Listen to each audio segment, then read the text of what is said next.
Assalamualaikum. Waalaikumsalam. Oke, Ayo, silakan masuk sini. Silakan duduk. kasih Pak. Oke. Dari mana tadi masuknya?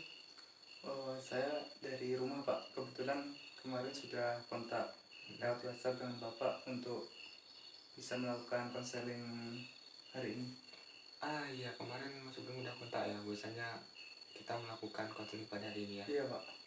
Oke. Terus, oh iya, ini Mas Sugeng tempat tinggalnya masih yang kemarin atau udah pindah di kosnya? Tempat tinggalnya masih di Valencia, cuman pindah blok aja jadi blok E Pak. Tapi sama 4 orang yang sama, Oh. teman yang sama. Yang dari Rimbo itu ya? Iya Pak, benar Pak. Itu gimana kosannya enak? Ya lumayan lah, lumayan nyaman. Oke. Oh iya nih, kalau boleh tahu apa perihal kedatangan Mas Sugeng nih ke sini? Apakah ada yang ingin diceritakan atau gimana, Mas Sugeng? Tujuan saya kemari untuk melakukan konseling untuk mencari tahu solusi ataupun cara menyelesaikan masalah yang saya alami Pak. Oh iya, ini kalau boleh tahu Mas Sugeng pernah melakukan konseling belum sebelumnya? Kalau melakukan konseling sudah pernah, cuman sudah lama sekali Pak. Oh sudah lama ya. Jadi apa yang Mas Sugeng ketahui tentang konseling tersebut? Yang saya ketahui tentang konseling di situ kita mencurahkan isi hati dan menceritakan masalah-masalah yang kita alami. Oke, dari yang Mas jelaskan tadi ya sudah benar ya Mas ya. Tapi mungkin saya akan menambahkan sedikit dari apa yang dijelaskan Mas Sugeng ini. Jadi itu konseling Mas, kegiatan yang akan kita lakukan nanti ya, di mana saya sebagai konselor dan Mas Sugeng ini berperan sebagai klien. Jadi kita bersama-sama mencari alternatif atau solusi dalam menyelesaikan masalah yang Mas hadapi. Sampai sini Pak Mas? Pak, berarti Bapak ini membantu saya untuk menentukan ataupun memberitahu gimana cara menyelesaikan masalahnya. Ya, lebih tepatnya itu saya sebagai fasilitator. Jadi di sini saya membantu Mas dalam mencari masalahnya. Dalam mencari solusi dari permasalahannya Mas. Itu secara bersama-sama ya Mas ya. Ya, baik Pak. Dan juga ya Mas ya, dalam konseling ini itu ada asas-asas yang pastinya Mas perlu ketahui. Jadi yang pertama itu ada asas keterbukaan.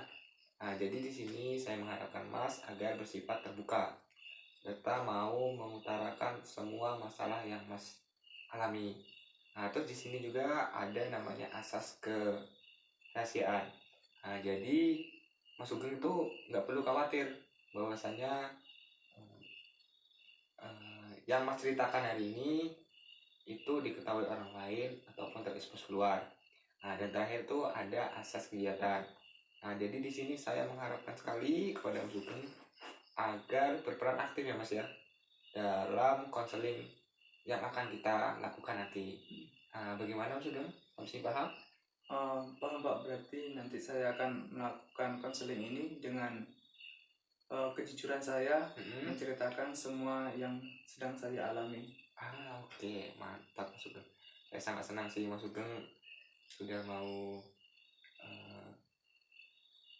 mengutarakan serta mau terutama percaya kepada saya dan mau bercerita kepada saya.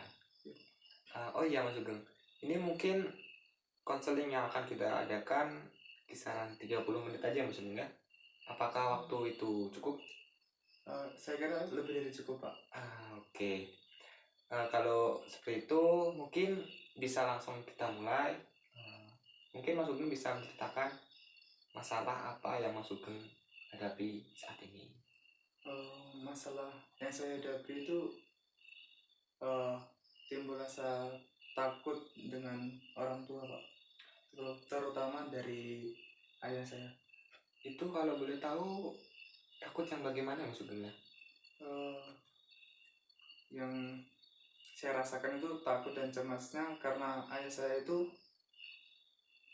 beliau orangnya kalau ada anaknya yang dapat nilai jelek ataupun buruk, dia tuh suka marah dan itu membuat pikiran saya terganggu dalam belajar, Pak. Oke. Dari yang saya lihat ekspresi Mas tuh masih terlihat grogi ya, dan juga kurang rileks kayaknya dalam menyampaikan atau mengutarakan hal yang Mas ceritakan tadi. Jadi mungkin di sini Mas bisa tarik nafas terlebih dahulu ya, buat merilekskan seluruh tubuh Mas biar lebih tenang. Mungkin Mas bisa mulai tarik nafas dulu.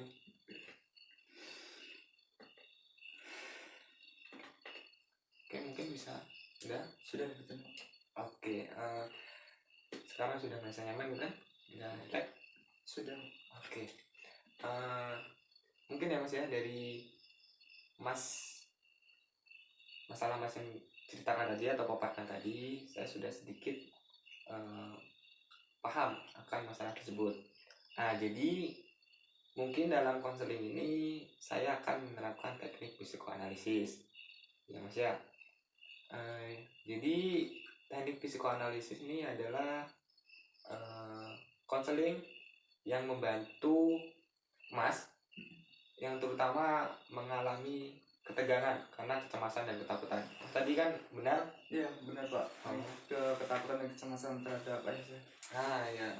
Nah, ini saya rasa konseling psikoanalisis ini cocok untuk permasalahan Mas, dan juga di sini saya menggunakan namanya teknik asosiasi bebas. Nah, jadi teknik ini Mas ya berguna untuk membantu Mas dalam menyelesaikan masalah Mas, terutama untuk kecemasan. Terus dan menjernihkan alam pikiran Mas dan menceritakan apa hal yang terjadi pada masa lalunya Mas. Jadi di sini ya saya mengharapkan pada Mas agar rileks. Jadi Mas tuh boleh duduknya serileks mungkin lah. Jadi boleh sama bersandar nggak masalah. Berarti kalau mata itu harus atau enggak? Kalau gitu nggak harus Pak. Jadi bisa ke atas, bisa ke bawah, asalkan tuh Mas tenang dan rileks dalam menyampaikan. Jadi bolehlah bersandar atau gimana. Mungkin bisa memposisikan diri biar lebih tenang.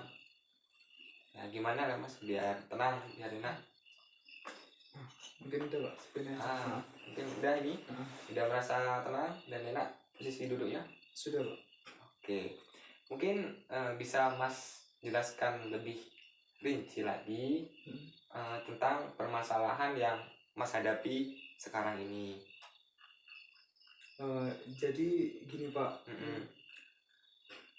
saya itu takut dan cemas terhadap ayah saya karena amarahnya itu disebabkan karena nilai saya di semester lalu itu turun, dan kebetulan waktu itu masih dalam belajar daring yang semester lalu turun itu. Jadi saya itu nilainya turun dan ayah saya itu bersikap mengekang dan melarang saya untuk main dengan teman dan kegiatan yang lainnya. Jadi ini ada sangkut pautnya tentang masa lalu Mas ya, ada semester 3 gitu Mas ya? Iya Pak. Bisa lebih jelaskan gimana lagi itu Pak? Di semester 3 itu karena mungkin beda metode belajarnya, yang sebelumnya semester sebelumnya itu masih luring luar jaringan, dan semester 3 itu dalam jaringan, dan di situ saya sulit untuk beradaptasi, dan dimana saat daring saya banyak gangguan dalam belajar itu Pak, dan sulit untuk memanajemen waktu saya Pak.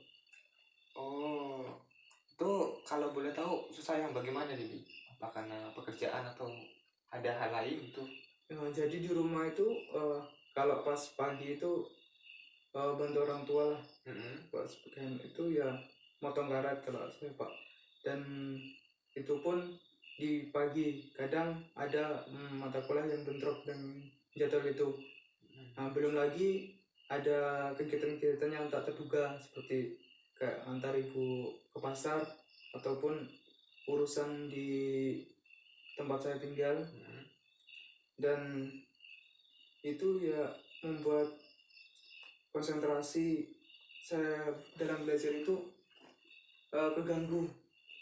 Dan pada waktu itu pula kan daring nih lewat HP online, dan ayah saya itu kayak berpikiran bahwa saya itu kuliahnya nggak beneran gitu, kayak kuliah cuma main HP, nampaknya cuma nampak dari fisiknya aja tapi nggak lihat secara detail kalau saya itu benar-benar kuliah. Oke,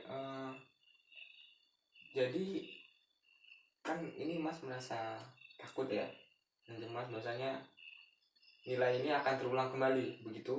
Iya. Semester ini terulang kembali. Benar. Itu apakah ayah Mas itu pernah melakukan kekerasan terhadap Mas karena nilai Mas turun atau gimana?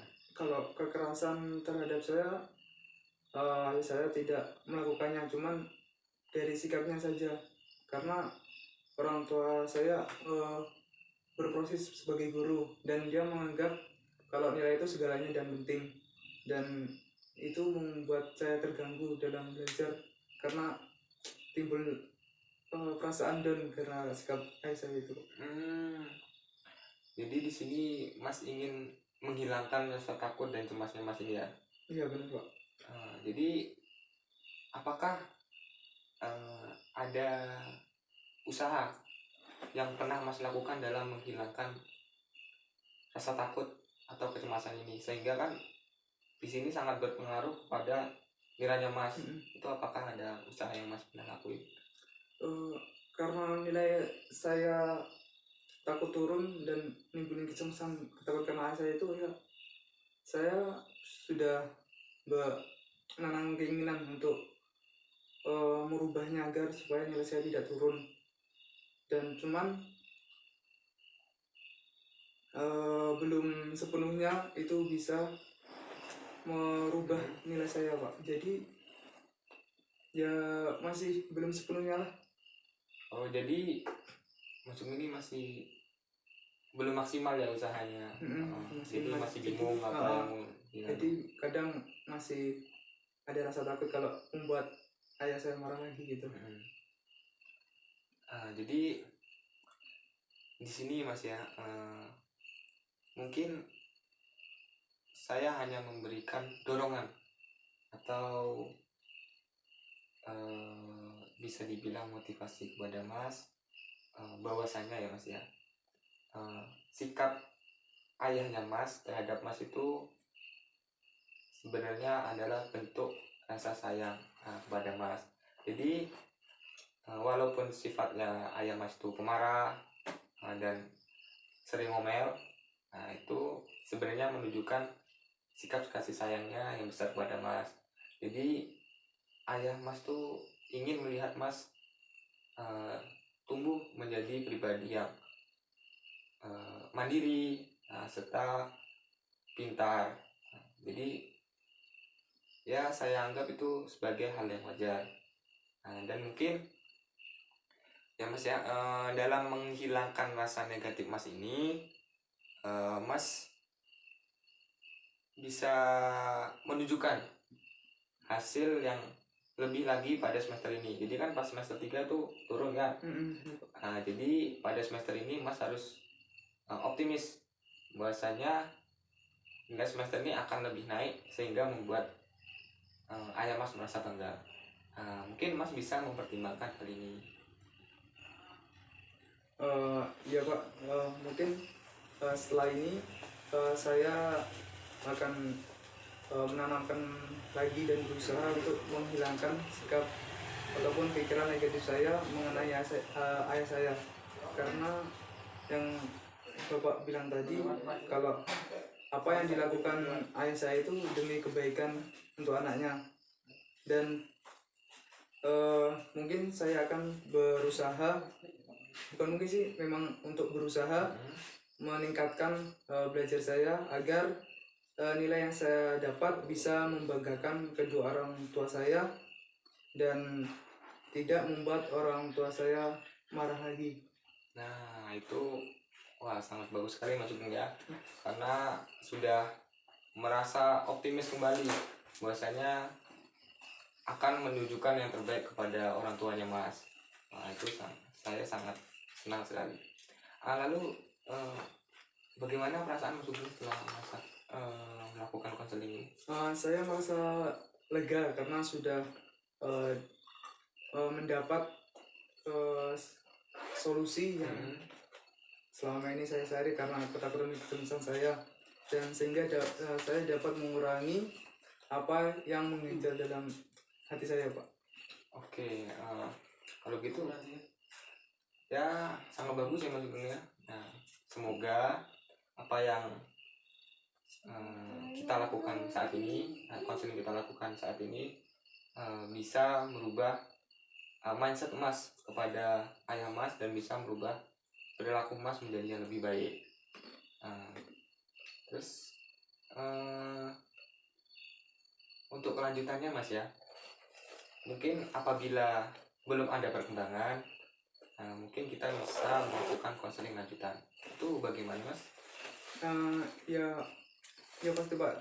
Nanti kalau misal belum ada perubahan, saya mungkin mengabari lewat WhatsApp lagi untuk bisa melawan rasa takut di diri saya dan memberikan yang terbaik ke ayah saya.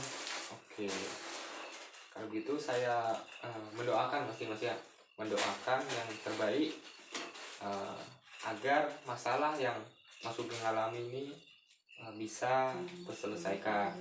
Saya pasti akan mendoakan terbaik. Dan juga Mas Sugeng jangan berhenti-hentinya usaha, dan juga selalu berdoa ya Mas ya. Iya Pak. Oke, mungkin ini waktu sudah mau hampir 30 menit ya Mas Sugeng ya. Apakah kita sudahi saja Mas ya? Sebenarnya disudahi saja Pak. Dan terima kasih banyak sudah memberikan konseling kepada saya, sehingga mulai sekarang sudah rasa lega dan mulai bertekad untuk meningkatkan rasa takut saya dan memberikan yang terbaik kepada kedua. Oke, baiklah. Sekali lagi ya saya ucapkan ya terima kasih pada Mas Sugeng karena sudah mau percaya dan pastinya mau menceritakan masalah yang Mas Sugeng alami dan kita mencari solusinya bersama-sama. Itu saya ucapkan terima kasih. Dan jangan lupa ya Mas Sugeng ya, untuk perkembangannya terus kabarin saya ya. Baik Pak. Sekarang saya pamit undur diri Pak. Oke. Mungkin akan kita akhiri aja ya langsung ya. Baiklah, saya akhiri sesi konseling ini. Lebih kurangnya saya minta maaf ya Sugeng ya. Iya Pak. Oke, saya akhiri. Assalamualaikum warahmatullahi wabarakatuh. Waalaikumsalam. Oke. Hati-hati ya Pak ya.